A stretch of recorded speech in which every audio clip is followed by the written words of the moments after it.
Bawal pa rin ang paputok sa Davao City pero tuloy ang bagong taon.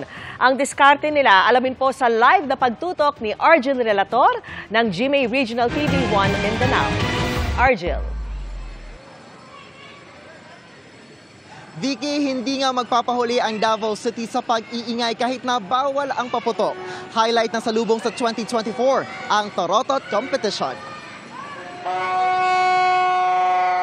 Mahigit 2 dekada ng bida ang Torotot tuwing bagong taon sa Davao City mula nang ipasa ng City Council ang total firecracker ban noong taong 2002.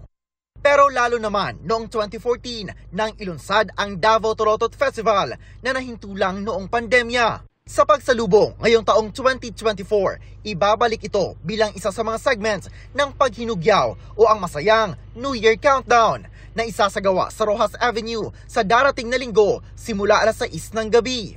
Highlight ng programa ang Giant Torotot Competition na may habang 4 hanggang 8 feet. Inaasahan ang mga contingents mula sa mga barangay, private designers, craftsmen at artists sa loob at labas ng Davao na magpapagandahan ng disenyo ng Torotot. Kabilang din sa criteria na lakas ang tunog nito kapag hihipan. 50,000 pisong cash ang mapapanalunan ng grand winner. Maliban sa Torotot Competition, makikisaya ang iba't ibang banda, DJs at iba pang entertainers. 300 pulis ang magbabantay ng seguridad. Mahigpit din nilang tinitiyak na walang makakalusot na anumang klase ng paputok sa lungsod. I-remind natin talaga, maputokan ka, mapapailan ka pa ng kaso kasi bawat talaga dito sa Davao City ang firecracker.